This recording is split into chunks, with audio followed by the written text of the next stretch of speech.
everybody. Welcome to our presentation. We have some Illinoisians here today to do a little ditty on strengthening your core, combining ELA, math, and PE together. We're going to introduce ourselves, tell you a little bit about what we're planning to do today, and then we'll get rolling. So I'm going to introduce myself first. My name is Kelly Zerby.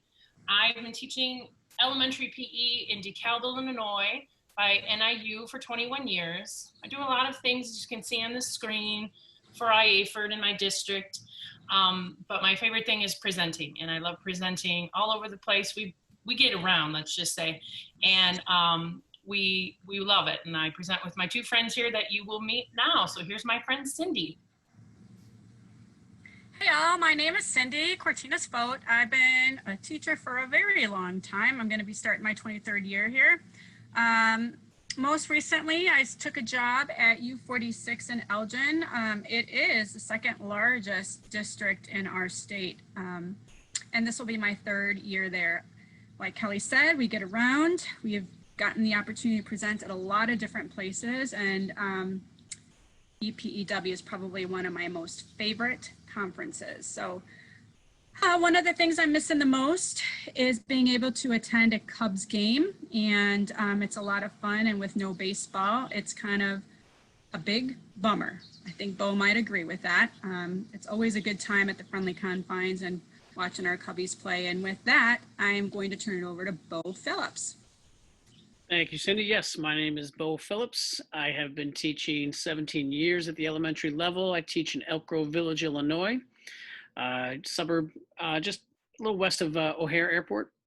I am the past VP of Children for IAFERD, along with Kelly Zerby. And then along with Kelly and Cindie, I am part of the Illinois Fab 4, Fab 3. We go back and forth, but regardless, we are fabulous. I enjoy presenting at various conferences, in-state, out-of-state, and I just love being part of this group. It keeps my passion and creativity alive, and I like it very much. And yeah, I miss the Cubs, and unfortunately, I think the last time I saw a Cubs game was in Iowa. But hey, nonetheless, it was a Cubs game, and I love a good dance party. So, all right, back to Kelly. Well, I am not a Cubs fan. Sometimes, I guess it depends, but I grew up a White Sox fan, but everyone kind of just rolls with that. So here's our plan for today, everybody. We have 9 activities we'd like to talk through. We each have 3.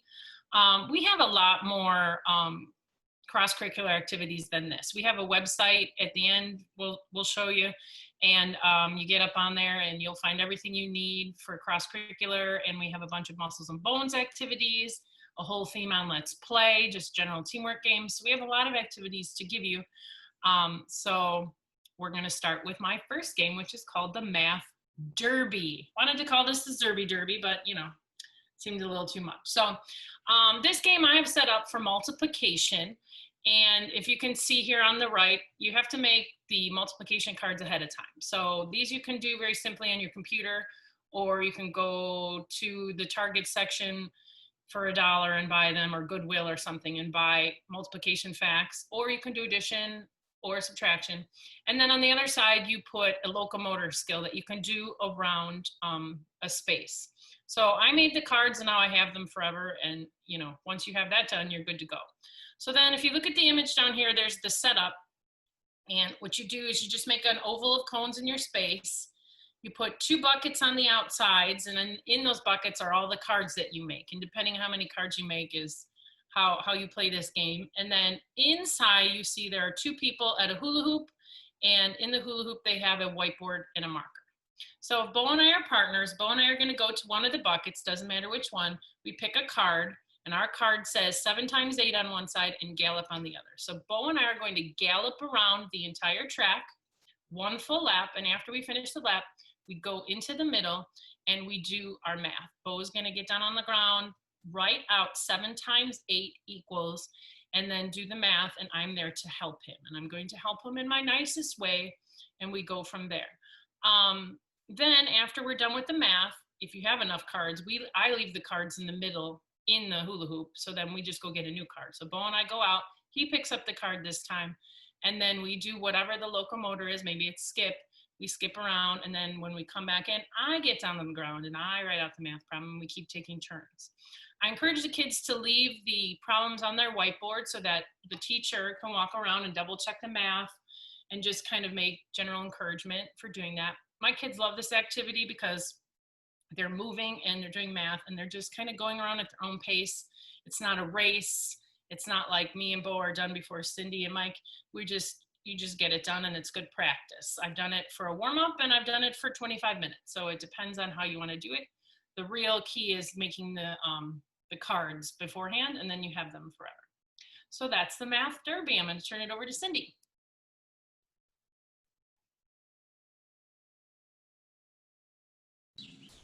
All right, so I'm going to talk to you a little bit about Alphabet Scramble. It is one of my favorite games to do, and I will confess the students really love this one too. It's a favorite and they request to play it, and there's a lot of different ways that you can adapt this game.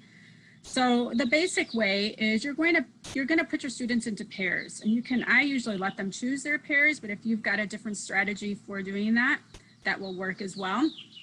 And so each pair is going to decide what letter they want to start at. If you look at my white diagram down there, you'll see that there is a set of alphabet polyspots. If you are able to and it fits in your budget, you can use 2 sets of polyspots, which is 2 sets of them, which is what I like to do so that there's more than one option for each letter. And you just randomly scatter them on the ground so that the letter is facing up. If you don't have polyspots, anything would work. You can do letters attached to the polyspots. You can do, I think sometimes Kelly has done things where she's taped them to Frisbees. So use your creativity and come up with a way to have some alphabet letters spread out all over your floor. So decide what letter you want to start at. You go to that letter. You look underneath that letter to find your word. Just a little tip that I learned after presenting this the very first time and trying it with my students is it's a very good idea to have more than one word underneath each letter, and you'll understand a little bit later as I continue talking about the game. So let's say we go to the letter B, and I'm on the letter B and Bo is my partner. I am going to lift up that letter B and I find the word balance there. So we are going to attempt to spell the word balance by tossing and catching a manipulative. I have my students use buckets to toss and to catch, just to make it a little bit more challenging. Now, if you're doing this with younger students, you would modify the word and you would modify the equipment that you're using. So we'll talk about it using the buckets, and any type of ball or manipulative that you want to use would work for the tossing part. So let's say I'm on B, Bo is going to go to the letter A. I'm going to put my manipulative in the bucket and I'm going to toss it to Bo while he's standing on the letter A. If he successfully catches that, then we move on to the next letter, which would be the letter L. And you can see by this diagram that the L is way across the gym on the opposite end. So rather than encouraging them to try and toss it that long of a distance, I tell them it doesn't matter how many times or turns it takes to get to that letter L. So perhaps we go somewhere in the between. So since I was the tosser on letter B, I'm now going to be the receiver or the catcher. So Bo is going to stay on the letter A, and I'm going to move somewhere in the middle. So maybe I choose to go like towards the letter M and have him toss it so that I can try and catch it somewhere in that vicinity. If I catch it, Bo is going to move to me where I caught it, and then I'm going to move closer to the letter. So let's say that we think we can make it to the letter L from that point. So I'm going to go stand on the letter L. Bo is going to toss the item to me again, and if I successfully catch it while standing on the letter, we can move on to the next letter.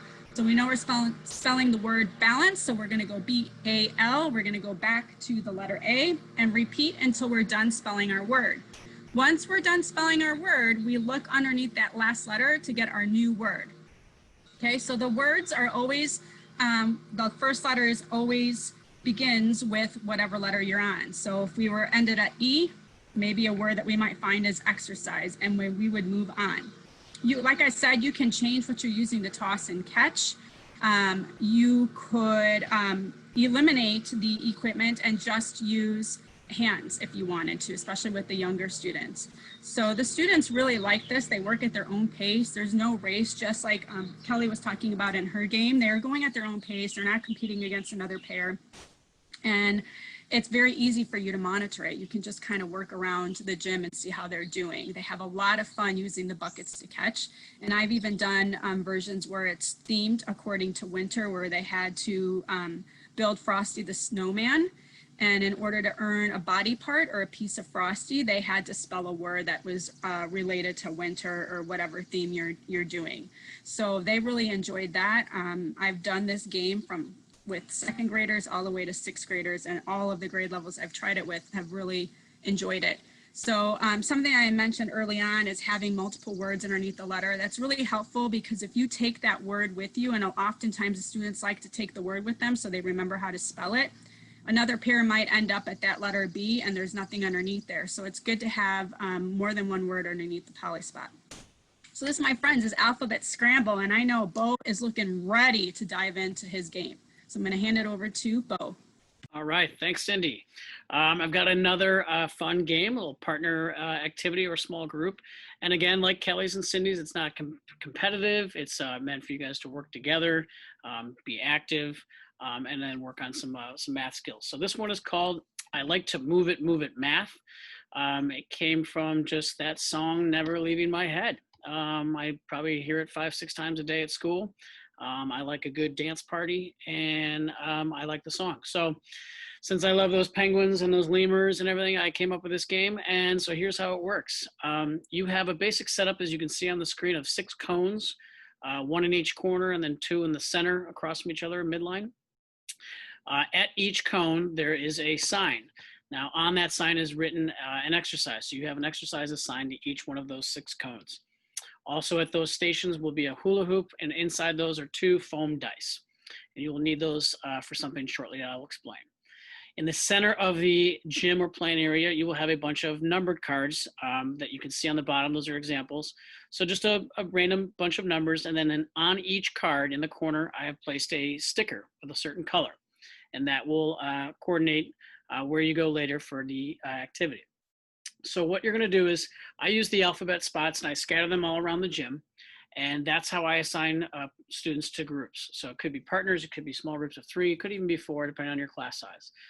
Let's say that Cindy, Kelly, and I are all put in a group and we are at the alphabet spot B. So that's where we would start. And there we have a whiteboard and a marker, and we have a sand timer, 30-second sand timer. So we're going to take turns in this activity being the leader of the group. So this activity works on our math skills, but also our partner skills and our leadership skills. What we're doing here is we're working on composing and decomposing math numbers. We can do addition, subtraction, division, multiplication. For this example, we're going to do addition. So my job as the leader first, let's say, is I run out to the center of the playing area and I grab a card. I come back and my card says 12 on it. So now my whole group knows that we are trying to come up with as many combinations of numbers that would compose the number 12. So first, we have to all run one lap around the outside together. While we're running that lap, we are starting to think of combinations to get to 12. 7 plus 5, 6 plus 6, 9 plus 3. We can say them out loud, or we can just keep them in our head and keep them ready. When we do get back to our spot, I'm the leader first. I'm going to turn over the timer. Cindy and Kelly are going to start sharing those numbers combinations with me, and I'm going to write them down on our board. We're going to see how many we can come up together in that 30 seconds. When that time is done, as the leader, my job is now to look at the color of the sticker on the card. It was green, so I'm going to run over to the green cone and look at that exercise. Let's say it's jumping jacks. I roll the 2 dice, I roll 2 5s, I run back and I tell my whole group we have to do 10 jumping jacks, and I lead them in those exercises. When we're finished, I put our card down, and now let's say it's Cindy's turn, and she's just going to go through the whole process again. So it's a lot of movement, it's a lot of math, it's a lot of teamwork and communication skills. We can change the math property. And then what I've also done is sometimes if you want to give kids the choice, you could list a bunch of exercises in that corner. So if we did go to the green corner and there was, jumping jacks and push-ups and lunges, they could choose. So as that leader, you have that opportunity to come back and choose for your group.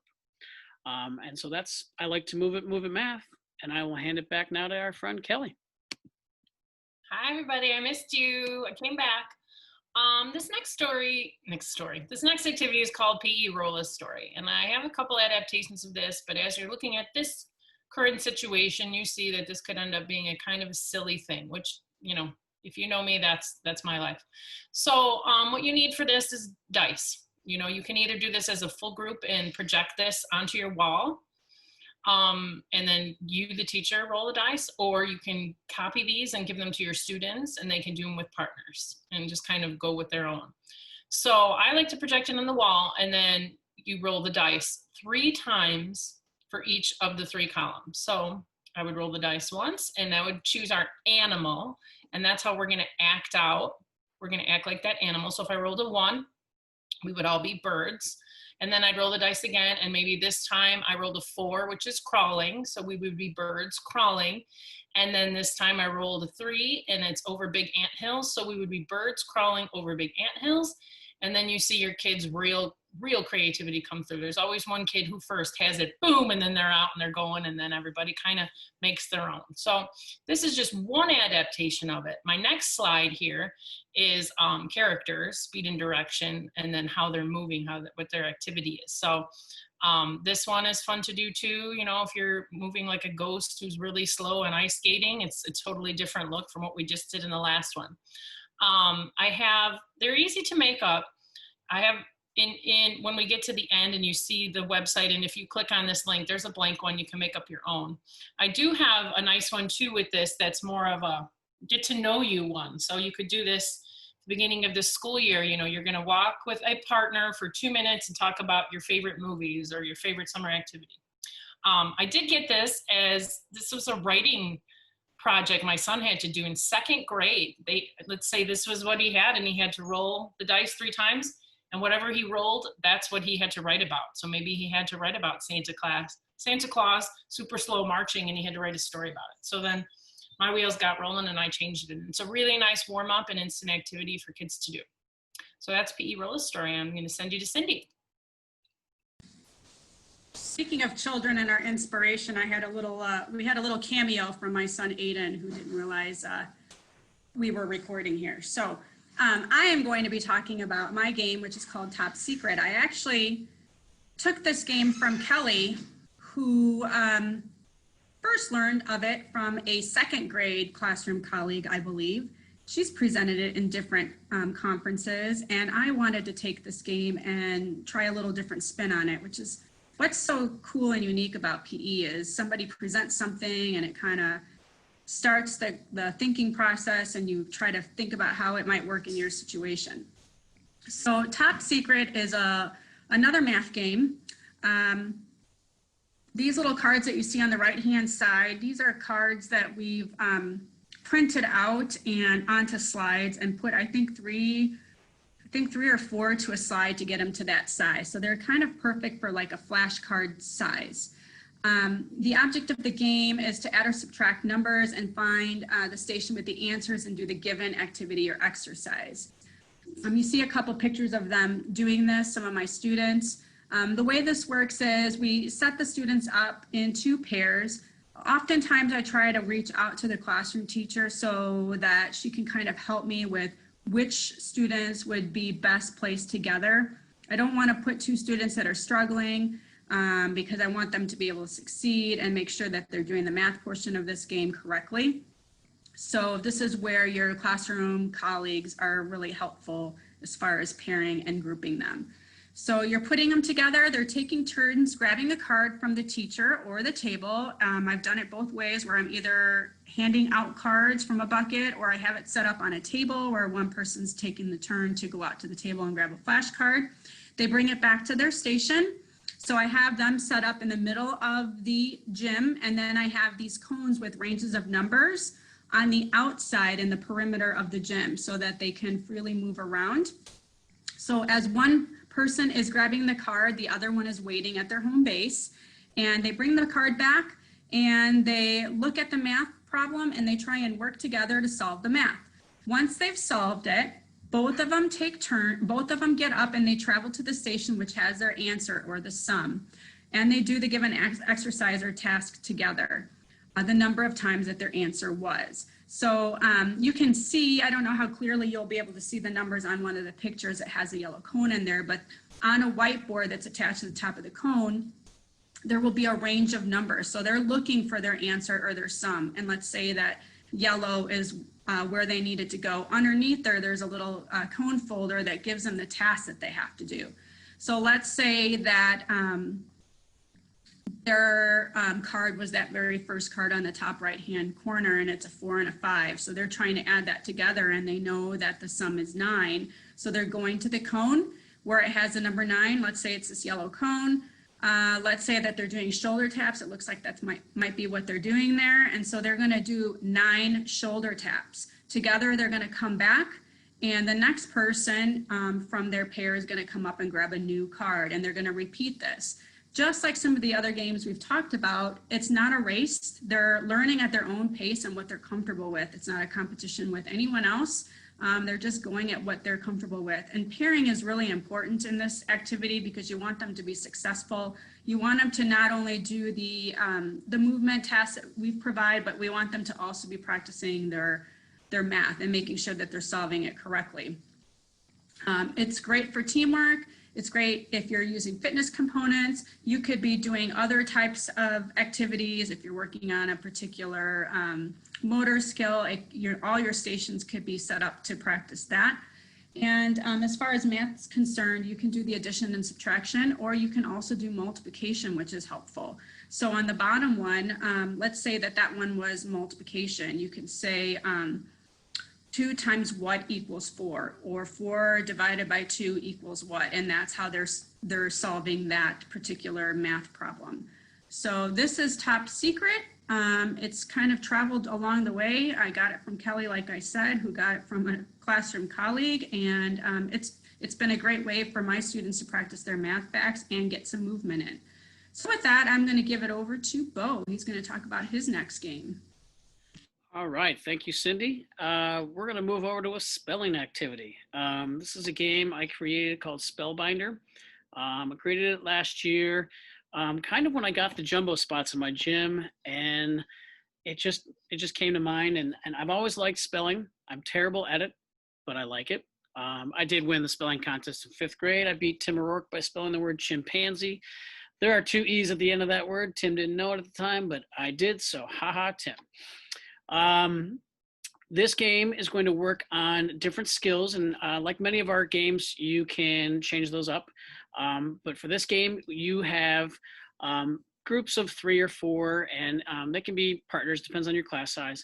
But each group is going to be down at one end, and they have a hula hoop, and inside there, they're going to have a bunch of different equipment items. So we have weighted targets, maybe a spider grip ball, a whiteboard, a marker, and then other things if you decide to mix those in. But the jumbo spot right outside their hoop is their home base. So they're going to be always starting from there. What they are trying to do is, if you look straight out on that screen there on the map, is they have a bunch of spots in a row, and each row is a level, and there's level 1, 2, 3, 4, 5, and 6. And so assigned to each level are a group of letters. And so what they're trying to do is spell different words. Now, what you have to decide when you play this activity is that, are you going to assign words, or are you going to let them choose their own? And that's completely up to you. And sometimes I do a little bit of both. And so let's say that we are doing the skill of throwing and catching. So if Kelly, Cindie, and I are in a group, and then we're in the red home spot, I'm going to run out to a spot. So let's say we are going to try to spell the word heart. I'm going to go out to the first level at the red spot, and I'm going to turn around, and the next person in our group is going to throw the ball to me. If we are successful in catching it, then I'm going to come back, and I'm going to write down the letter H on our whiteboard. If Cindy's the one that threw it to me, then she's going to go to the next spot. She needs to go to find the letter E. That's at level 2. Kelly is now the thrower. She's going to try to make a step and throw and have Cindie catch it. If they are unsuccessful, we just rotate through our group and we keep going. Now the next person, Kelly, would go to the green spot, and I would be the thrower, and so on.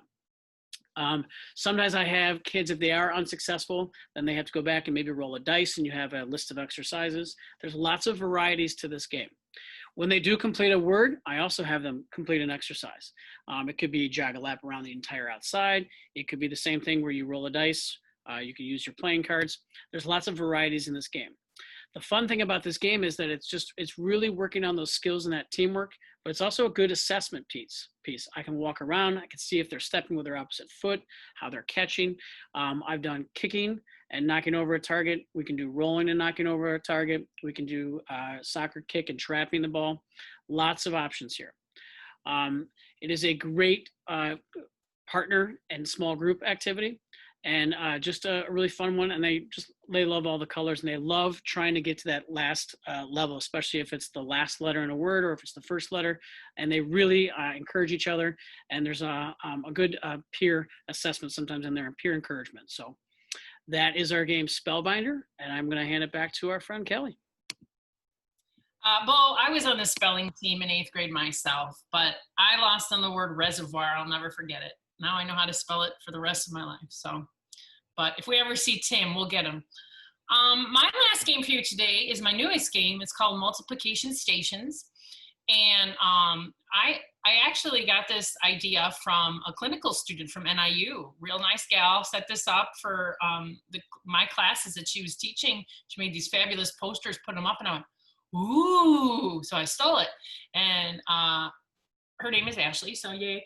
And so we'll go from there. So what you need to do is just, you could put this for whatever. I've set this up for volleyball, just because that was what we were working on as the unit.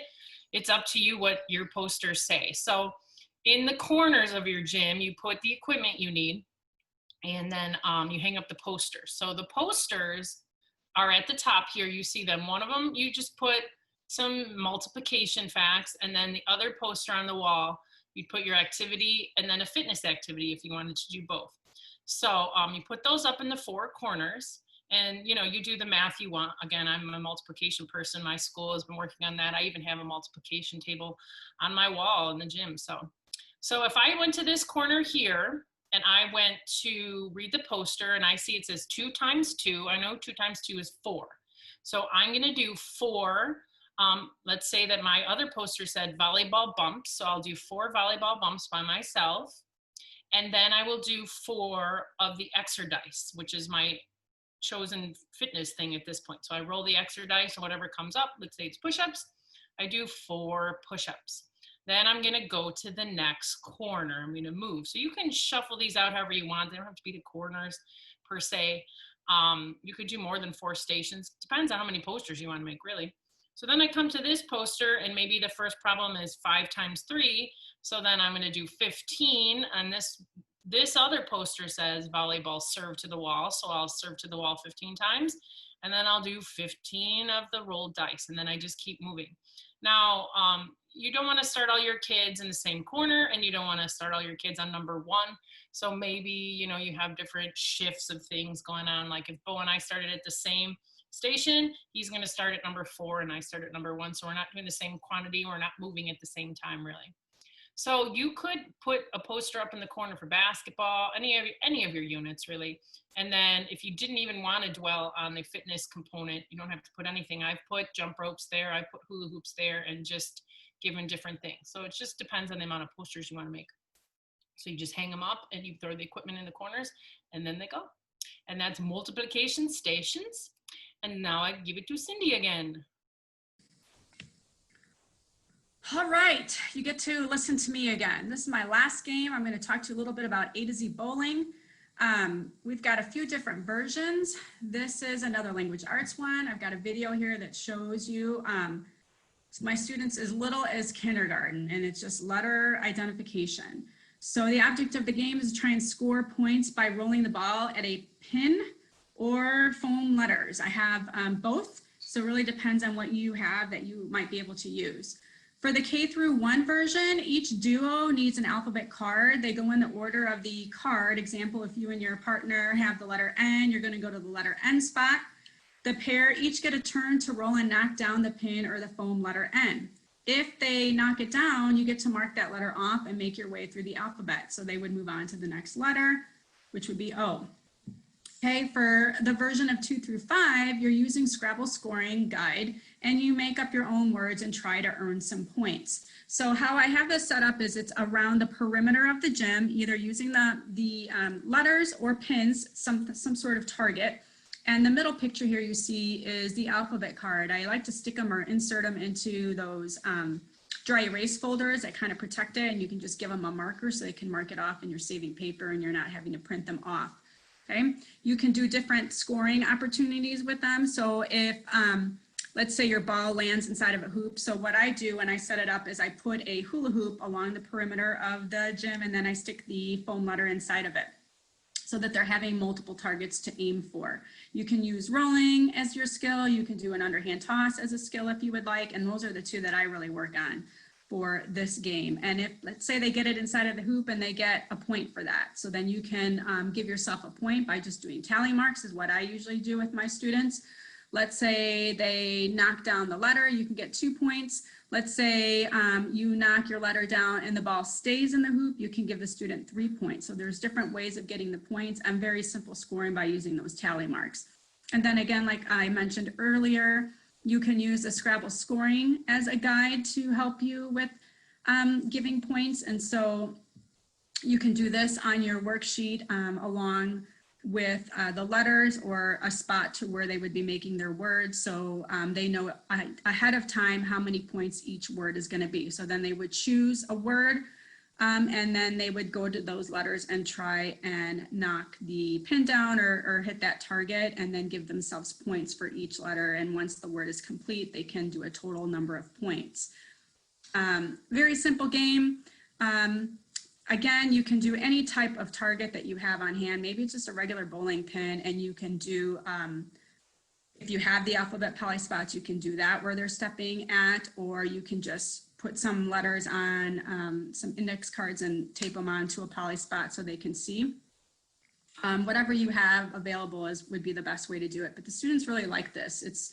I also try to vary the distances so that some letters are easier to hit the target than others. And there you go, A to Z bowling. Lots of fun. Gonna hand it over to Bo. All right, thank you, Cindie. My next game, I had a lot of fun creating and a lot of trial and error with, and the good thing that came out of it was, one, that I got a game, but two, that I got a lot of versions of this. And my older kids, I played this with 3rd, 4th, and 5th graders, really, really like this. Especially the students that are a little bit more competitive than others. There's no advantage, but they definitely like the challenge. So I was kind of thinking about the game of memory as a kid, recall memory. And so I came up with this game of memory lane, and this is how it works. So my little map on the left side is kind of what the layout of the gym will look like. Around the outside of the perimeter of your court will be a bunch of hula hoops, and that's where each set of students in pairs and groups of 3 will work to. And then in the gym, on the gym floor, I have what are called hidden spots, and these are multicolored. And so you can see that each row kind of has the same outer color, but the inner color is different. And so I have 6 rows of those. Now, what I'm doing with these is placing underneath them different playing cards of a deck. Now, I only use 2 suits. I use 1 red suit and I use 1 black suit. Now, I've scattered and I tape them to the bottom a playing card. Now, some will have playing cards and some will actually have jokers. Now, the purpose of this game is for students to try to find as many pairs of cards as they can. So we're looking for like a red 6 and a black 6, or a red 4 and a black 4. Now, in order to find those cards, students will have to do a variety of skills. So there's this version we're going to do is called Roll Down Memory Lane. That kind of came from Stroll Down Memory Lane, and I was going through all these names in my head, and that one was the first one I came up with. So using the skill of rolling, partners will take turns, and so at your hoop you have a spider grip ball, you have a weighted target, and then you have a score sheet, essentially. And that's what you see over there on the right. It's just a list of all the cards, ace through 2. So let's say I'm the first partner, and I'm going to take my weighted target, and I'm going to put it on one of the spots out there. Now I'm going to run back, and I'm going to go anywhere on the outside. I'm going to try to roll a ball and knock over that weighted target. If I'm successful and knock over that weighted target, I get to turn it over, peek at what card is there, put it back down. I'm going to run back, and I'm going to share that information with my partner. So let's say Cindy's my partner. I'm going to tell her I found the 6 of hearts. Okay, it was under the blue spot with the green center. She's going to go out, put a target down. She's going to run back. She's going to roll the ball. She's going to try to knock it down on a different spot. Let's say she's successful. She finds the 6 of spades. So now we have a pair. They're going to run over and signal to the teacher, and I have a key. I have the locations of all the cards.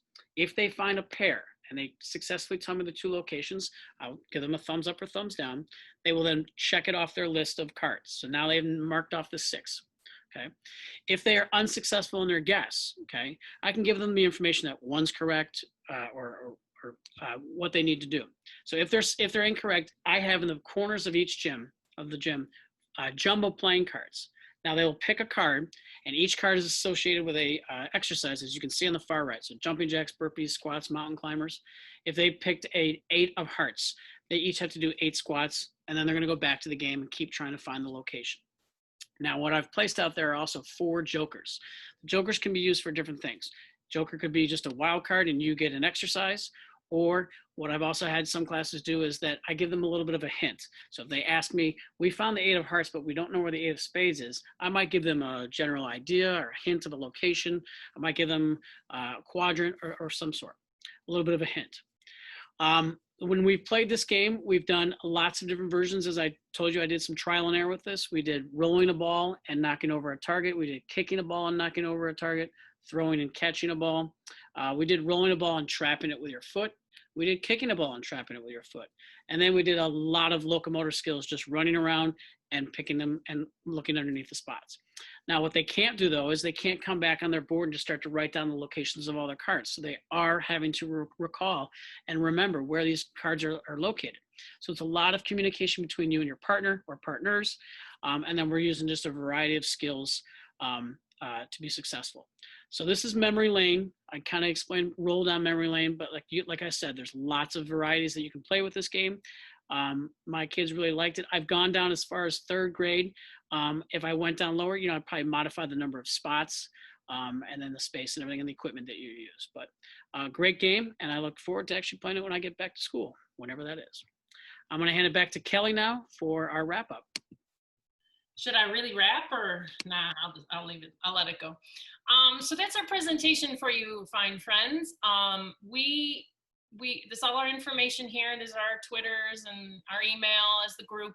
Bo's going to open up our website here real quick to show you where everything is. So we've had everything on there for a long time, and we have some themes across the top. Oh, look at that. So if you look across the top there, it says Illinois Fab 4, and then it says home, it says cross-curricular activities, it says let's play, fitness, fun, muscles, and bones. So obviously today we did some cross-curricular activities. So when you click underneath that link, you're gonna see all of the things.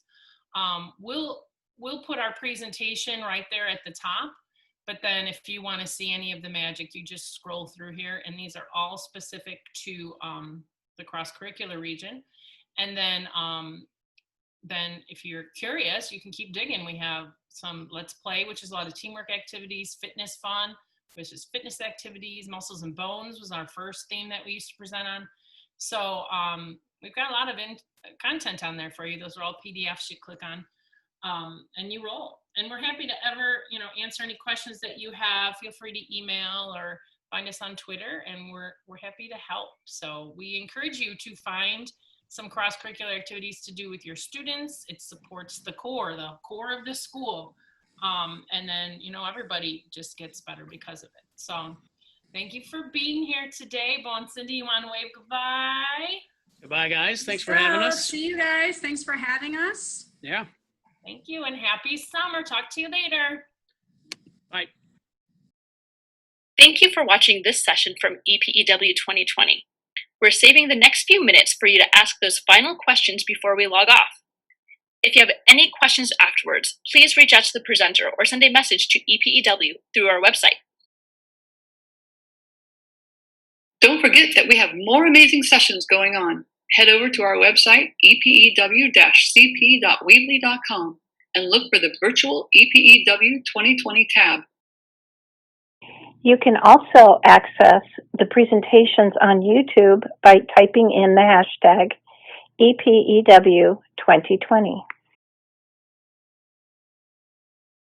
We'd like to thank the amazing EPEW committee for all their hard work over this past year.